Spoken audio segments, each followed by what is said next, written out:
మర్నాడు ఉదయం లలితమ్మ వెర్రి కేకలకి అందరూ అవుట్ హౌస్ దగ్గరికి పరిగెత్తుకొచ్చారు. ఒక్క ప్రీతం తప్ప. అప్పటికే అక్కడ శ్రీరామ్ ఉన్నాడు.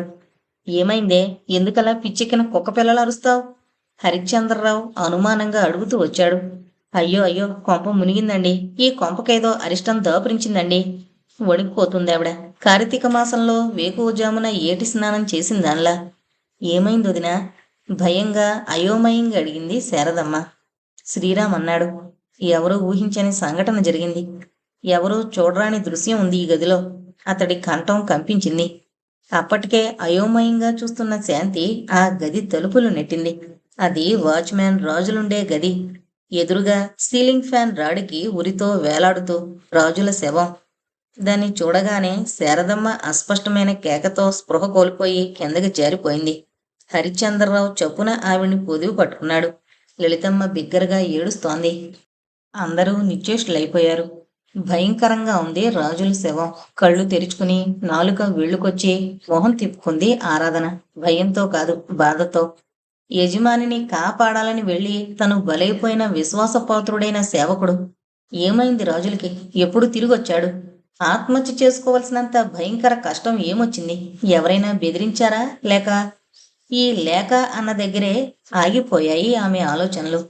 రాజులు తను శ్మశానం దగ్గరికి వెళతాడన్న విషయం ఇంట్లో అందరికీ చెబుతాడని ఆమె అనుకోలేదు. అదే అతడు చేసిన తప్పు. ఈ విషయంలో తను అతన్ని హెచ్చరించకపోయినందుకు తనని తాను తీవ్రంగా మందలించుకుంది ఆరాధన. ఆమె అందరి వైపు చూసింది. అందరిలోనూ భయం. తాతగారి మొహంలో ఆలోచన, శాంతి కళ్ళల్లో బెదురు. మనం ఈ ఊరు నుంచి వెళ్ళిపోదాం పదండి. ఇక్కడ మీ ఆరోగ్యం బాగుపడడం సంగతల ఉంచి మన ప్రాణాలు కూడా ఒకనాడిలా పోవడం ఖాయం. లలితమ్మ భయంగా సణుగుతోంది. ఈ మాటలు చెల్లెలి మనసుని ఎక్కడ బాధ పెడతాయోనన్న ఇబ్బందితో చిరాగ్గా ఓ పక్క భార్యకి నచ్చజెబుతూ, ఇలాంటి పరిస్థితుల్లో అయిన వాళ్ళమై ఉండి శారదని శాంతిని ఎలా ఒంటరిగా వదిలి వెళతాం చెప్పు అంటున్నాడు హరిశ్చంద్రరావు. ఆయన మొహం రక్తం లేనట్టు పాలిపోయింది. అసలే టీబీ పేషెంటు.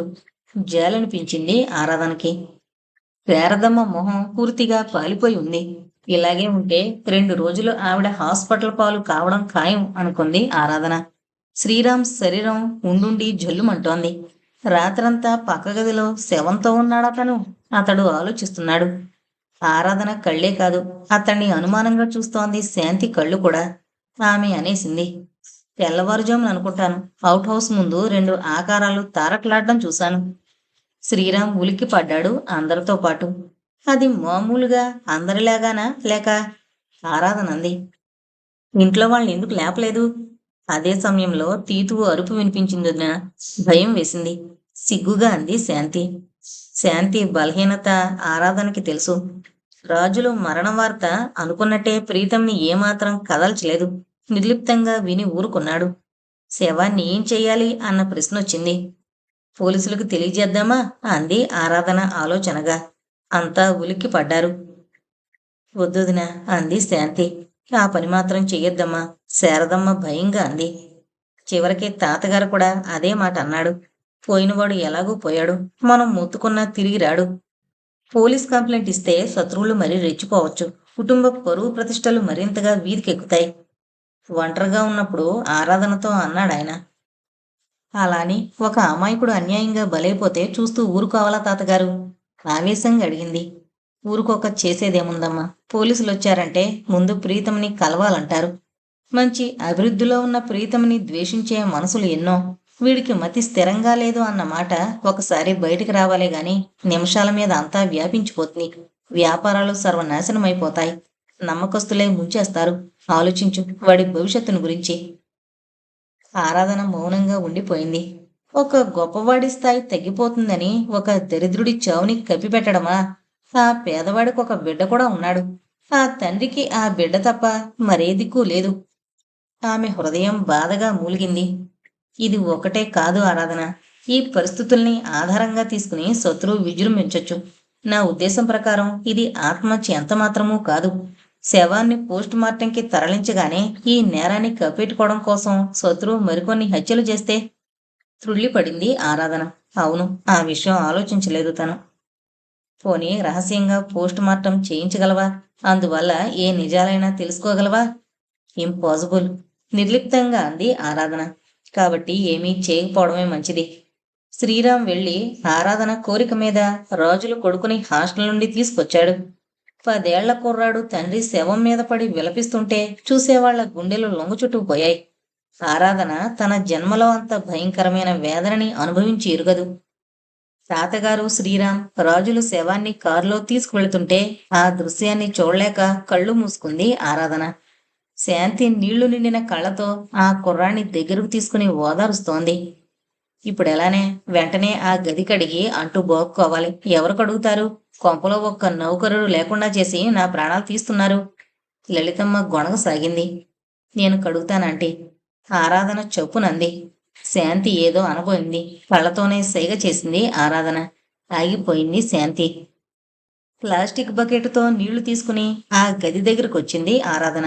బకెట్ని గదిలో ఉంచి పరీక్షగా చూసింది గదిని.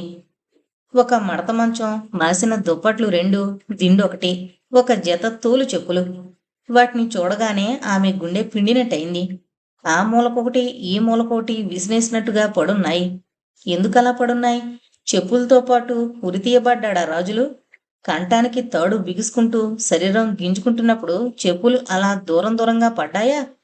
అప్పుడు కనిపించింది ఆమెకొక సిగరెట్ పీక. వంగి చూసింది. తర్వాత మరోసారి గదంతా పరిశీలనగా శోధిస్తున్నట్టు చూసింది. తలుపు మూల కనిపించింది ఖాళీ సిగరెట్ ప్యాకెట్, రెడ్ విల్స్. ఆమె వంగి తన కర్చీఫ్తో దాన్ని తీసి కర్చీఫ్లో చుట్టి దాచేసింది. అంతకు మించి ఆమెకి ఆధారాలేం కనిపించలేదు. గదిలో నుంచొచ్చి శ్రీరామ్ రూమ్ ముందు నిలబడింది. తలుపులు వేయలేదు. ఈ కంగారులో మరిచిపోయాడేమో ముందుకు లాగి ఉన్నాయి. అతన్ని ఇంట్లోనే గెస్ట్ రూమ్లో ఉండమన్నాడట ప్రీతం. ఎందువల్లనో గాని అతడు అవుట్ హౌస్లో ఉంటానన్నాడట. క్షణం తటపటాయించి తలుపుల్ని ముందుకు నెట్టిందామె. ఎరుచుకున్నాయి. లోపలికి అడుగు పెట్టింది. అది నీట్గా, విశాలంగా, ప్రత్యేకంగా ఉంది. Double cot, ceiling fan, table, దాని మీద ఫ్లవర్ వాజు, పెద్ద అద్దం, టీపై. తలుపులు తెరుచున్న స్టీలు అల్మరాలో ఓ సూట్ కేసు, ఓ బ్రీఫ్ కేసు, ఓ ఎయిర్ బ్యాగు. ఇవన్నీ కాదు ఆమె చూస్తోంది. టేబుల్ మీదనున్న రెడ్ విల్స్ సిగరెట్ ప్యాకెట్ని. ఆమె గుండెల్లో నుండి తన్నుకొచ్చిన వేడిని అణుచుకోవడానికన్నట్టు తలుపుకి ఆనుకుని గట్టిగా కళ్ళు మూసుకుంది. హఠాత్తుగా వినిపించింది. మేడం, మీరా ఇక్కడ? ఆ కంఠంలో ఆశ్చర్యం. ఆమె త్రుళ్ళిపడి కళ్ళు విప్పింది. ఎదురుగా శ్రీరామ్. అతడి మొహంలో ఆశ్చర్యం. ఇతడు, ఈ శ్రీరామ్కి సిగరెట్ అలవాటుందా? అది రెడ్ విల్స్ కాలుస్తాడా? అదే రెడ్ విల్స్ సిగరెట్ శవం ఉన్న గదిలో దొరికింది. ఇతడు హంతకుడా? ఆమె తన తొట్రుపాటుని అణుచుకుని, లలితమ్మ గారి పోరు పడలేక గది కడగడానికి వచ్చాను. కానీ భయంగా అనిపించి ఇక్కడికొచ్చాను. ఏదో చెప్పేసింది అతన్ని చూసిన కంగారులో. శ్రీరామ్ చిత్రంగా చూశాడు. చాలా బాధగా అనిపిస్తోందా గదిలో? సర్దుకుందామే. ఈసారి అర్థమైనట్టు విచారంగా తలు పడతను. కూర్చోండి, కాస్త స్థిమిత పడండి అంటూ లోపలికొచ్చాడతను. ఇతడు హంతకుడా? ఇతడేనా తమ శత్రువు? నిన్నగాక మొన్నొచ్చిన ఇతడు. ఓ గ్లాసు నీళ్ళివనా మేడం? మర్యాదగా అడిగాడతను. నో థ్యాంక్స్ అంటూ కదిలిందామె. అతడు ఆమెతో వచ్చాడు. ఆమెకు అనుమానం వచ్చింది. ఇతన్ని తను అనుమానిస్తోన్న విషయం తనకి తెలిసిపోలేదు కదా. అతడి వైపు చూసింది. అతడి మొహం మామూలుగా ఉంది.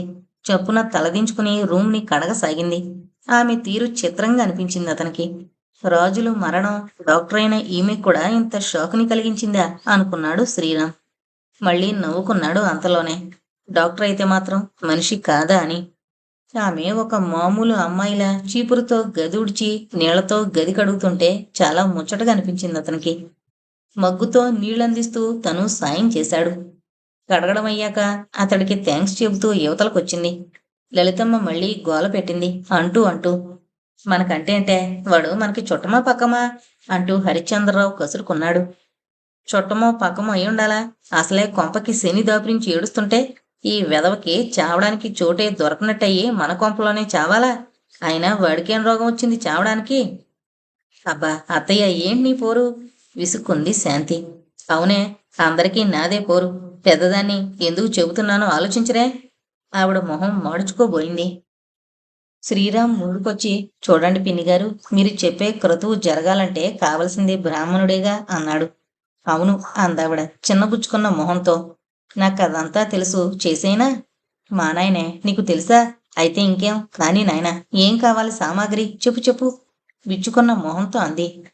బయట మనిషిని వెతుక్కోకుండా ఎవరికీ తెలియకుండా జరిగిపోతుంది. అతడు చెప్పడం మొదలుపెట్టాడు. 4 కొబ్బరికాయలు, పసుపు కుంకుమ, కొత్త ఇత్తడి చెంబు, పంచెల చాపు. అందరూ ఆశ్చర్యంగా చూడసాగారు. అతడు చెప్పిన సామాగ్రి తేవడం కోసం తనే బయలుదేరి వెళ్ళింది లలితమ్మ. మీరు బ్రాహ్మణులా? ఆశ్చర్యంగా అడిగింది శాంతి శ్రీరామ్ని. అతడు నవ్వి కాదు అన్నాడు. మరి? శాంతితో పాటు మిగతా వాళ్ళు కూడా ఆశ్చర్యంగా చూశారు. ఆరాధన అతన్నే గమనిస్తోంది. చిన్న అబద్ధం అంతే. ఆవిడ నమ్మకం ఆవిడిది. బయట నుండి బ్రాహ్మణుని తీసుకొస్తే ఆరాలు అనుమానాలు, అందుకే అలా అబద్ధం చెప్పాను అన్నాడు. శాంతి ఆశ్చర్యపోతూ రేపు ఈ విషయం అత్తయ్యకి తెలిస్తేనో అని అడిగింది. ఎలా తెలుస్తుంది? పోనీ తెలియనివ్వండి, అప్పటి సంగతి కదా. ఇప్పుడిది అత్యవసర పరిస్థితి కదా. అప్పుడు ఆవిడ నన్ను తిట్టినా పర్వాలేదు, తేలిగ్గా అనేశాడు. గంట తర్వాత అతడు దోవతీ కట్టుకుని ఉత్తరీయం జంజం వేసుకుని శబ్దం పైకి రాకుండా మంత్రాలు వల్లిస్తూ ఇల్లంతా మంత్రజలం చల్లుతుంటే ఆరాధన అనుకుంది నిజంగా ఇతడు చాలా తెలివైనవాడు అని. ఆమె రాజుల గదిలో రెడ్ విల్స్ సిగరెట్ ప్యాకెట్ ఖాళీది దొరికిన విషయం తాతగారితో రహస్యంగా చెప్పింది. దాన్ని తీసి చూపించదలుచుకున్నప్పుడు తెలిసింది ఆమెకి అదెక్కడో జారిపోయిందని. కొంగుతో పాటు బొడ్లో దూపుకుంది కర్చీఫ్ని. ఎక్కడో జారిపోయింది. ఆమె కంగారుగా అంతా వెతికింది తన కర్చీఫ్ జారిపోయిందంటూ. కానీ దొరకలేదది. శ్రీరామన్ తప్ప అందర్నీ అడిగింది తన కర్చీఫ్ జారిపోయిందంటూ. ఎవరూ చూడలేదన్నారు. ఆమె అనుమానం శ్రీరామ్ మీదకే మళ్ళింది. ఎవరూ చూడకపోతే ఏమైనట్టు? అది అవుట్ హౌస్ ప్రాంతంలోనే పడి ఉండాలి. తీసి దాచే అవకాశం అతనికే ఉంది. అతన్ని తను అనుమానిస్తున్నట్టు అతడు అనుమానించకపోతే చాలు అనుకుంది చివరికి. అందరిలో తాతగారు నీకు డ్యూటీ లేదా అమ్మాయి అని అడిగాడు. ఆయన ఎందుకు అలా అడిగాడో అర్థం చేసుకుని ఈరోజు సెలవు కావాలని హాస్పిటల్కి ఫోన్ చేశాను అంది ఆరాధన. మనసులో అనుకుంది, తను పిచ్చి కాకపోతే శత్రువు అంత తెలివైనవాడు తను వారం రోజులు సెలవు పెట్టిందన్న విషయాన్ని తెలుసుకోలేడా? ఆమె ఈ పూట ఆ అజ్ఞాత చోటా విలేకరి వివరాలు తెలుసుకోవాలనుకుంటోంది. ఆమె తండ్రి ఉదయం బయలుదేరి పూనా వెళ్ళిపోయాడు. తండ్రికి చెప్పినట్టు ప్రీతం ఇంట్లో ఉండాలనుకోవడం లేదు ఆరాధన. అలా చేస్తే శత్రువు మరీ జాగ్రత్త పడతాడు. ఇంకా తొందరగా హాని తలపెడతాడు. అతడికి తన తెలివితేటల మీద అద్భుతమైన నమ్మకం ఉందన్న విషయం తెలుస్తూనే ఉంది. వీలుని బట్టి పరిస్థితిని బట్టి ఈ ఇంట్లో ఉండడం చెయ్యాలి అనుకుంది ఆరాధన. రాజులు హఠాన్మరణంతో అది హత్య అని అనుమానించింది ఇద్దరే, ఆరాధన తాతగారు. అయినా అందరూ మౌనంగా ఉన్నారు. అవసరమైతే తప్ప మాట్లాడడం లేదు. ఒక్క లలితమ్మ కంఠం మాత్రం పెద్దగా ఉండుండి వినిపిస్తోంది. పాపం ఆవిడ మనసులో తొందరగా చీకటి పడకూడదని 1000 దేవుళ్ళకి మొక్కుతోంది. నిజమే, చీకటితో పాటు మనిషిలోని భయం పెరగడం సహజం. ఒక్క భయమే కాదు, పాపం కూడా. పాపానికి చీకటిని చూస్తే బలం ఎక్కువ. క్షుద్రశక్తులకు కూడా చీకట్లో బలం పెరుగుతుంది అన్నది కూడా లోక నానుడి. మీరు నాకు హెల్ప్ చేయాలి అంకుల్ అంది ఆరాధన. చెప్పుడియర్, what can I do for you? చిరునవ్వుతో అడిగాడాయన రివాల్వింగ్ చైర్లో వెనక్కి వాలుతూ. శంకారావం రాష్ట్రంలోకెల్లా అత్యధిక సర్క్యులేషన్ గల పత్రిక. ఆ పత్రిక చీఫ్ ఎడిటర్ ఆయన. మీ నుండి సహాయం కోరే ముందు మీకు ప్రీతంని గురించిన కొన్ని విషయాలు చెప్పాలి అంది. ప్రీతం పేరు వినగానే ఆయన చొప్పున ముందు కొంగి, ప్రీతం గురించి ఈ మధ్య ఓ పత్రికలో వచ్చిన న్యూస్ చూశాను, ఏంటది అడిగాడు. మీరు ప్రీతంకి ఫోన్ చేయలేదా అడిగింది. నేను దాన్ని నమ్మలేదు ఆరాధన. ఏంటది? అసలేం జరిగింది? కాస్త అనుమానంగా అడిగాడు. ఆయనకి ప్రీతంతో చాలా సన్నిహిత సంబంధాలున్నాయి. అతడికి ఆయనంటే చాలా రెస్పెక్ట్. ఆయన మంచి జర్నలిస్టు కూడా. నేను మీకు ఈ విషయం చెప్పే ముందు దీన్ని బయటికి పోకనివ్వనని మీరు నాకు మాట ఇవ్వాలి అంది ఆరాధన. ఆయన సూటిగా ఆరాధన వైపు చూశాడు. తర్వాత ఆశ్చర్యంగా, ఆయనతో అలా మాట్లాడడానికి చాలా ధైర్యం ఉండాలి. కానీ ఆయన దగ్గర ఆమెకి మంచి చనువు ఉంది. ఆమె తండ్రికి చిన్ననాటి ఫ్రెండ్ ఆయన. అసలేమైంది చెప్పు చెప్పడం మొదలుపెట్టింది ఆరాధన. వినడం పూర్తయ్యేసరికి ఆయన నుదురు విపరీతమైన ఆలోచనలతో ఆందోళనతో ముడతలు పడింది. ఇది ప్రీతం పరిస్థితి, అర్థం కాని పరిస్థితి. దాన్ని గురించి కంటే ఈ అజ్ఞాత శత్రువుల గురించి ఆలోచించాలి ముందు. ఈ అజ్ఞాత చోటా విలేకరిని పట్టుకోవాలి మొదట. ప్రీతంకి అతడు ఎలా శత్రువయ్యాడో ఆశ్చర్యం అంది ఆరాధన. ఆయన చాలాసేపు మాట్లాడలేదు. కళ్ళు మూసుకుని మౌనంగా ఉండిపోయాడు. 10 నిమిషాల తర్వాత 4 రోజుల్లో అతడి బయోడేటా అంతా సేకరించి నీకు పంపుతాను అన్నాడు దృఢంగా. ఆరాధన కళ్ళు మెరిశాయి. Thank you uncle, thank you very much. మీరు ఈ సాయం చేయగలరన్న నమ్మకంతోనే వచ్చాను. ప్రీతం పరిస్థితిని గురించి ఏ చిన్న వార్త ఏ పత్రికలోనూ రాకూడదు. నాకే కాదు, అతడు మీకు దగ్గరవాడే. ఈ భారం మీది.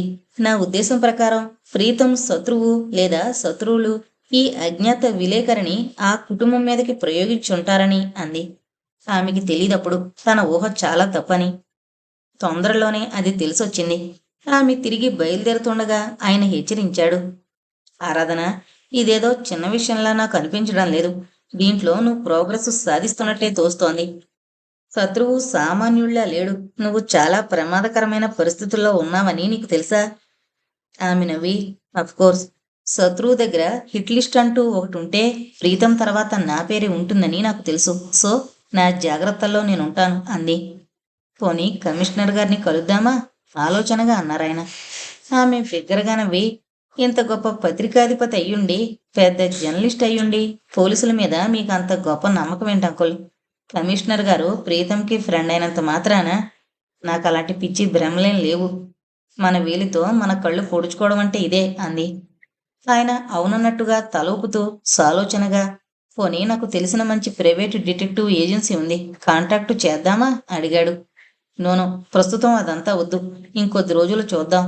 ఈ విలేకరి మనకి పట్టుబడితే తెర వెనక వాళ్ళు బయటకు వస్తారన్నది నా అభిప్రాయం అంది. నీ ఇష్టం అని. నువ్వు గాని ఇంకెవరు గాని రాత్రులు శ్మశానం వైపు వెళ్లే పని పెట్టుకోవద్దు హెచ్చరించాడాయన. ఆ తెలివి తక్కువ పని చెయ్యం అంటున్న ఆరాధన అప్పుడు అనుకోలేదు ఒకరోజు ఆ పని చెయ్యాల్సి వస్తుందని. ఏ రోజు విషయాలు ఆ రోజు నాకు ఫోన్లో చెబుతుండు అన్నాడాయన. ష్యూర్ అంది కదులుతూ ఆరాధన.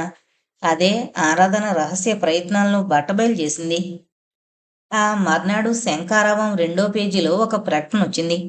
చిన్న ప్రకటనైనా ప్రముఖంగా ఉంది. నూతన విలేకరులకు శంఖారావం ఆహ్వానం. మీలో అరుణ్ శౌరీలు, ఎస్ గురుమూర్తులు ఉండనొచ్చు.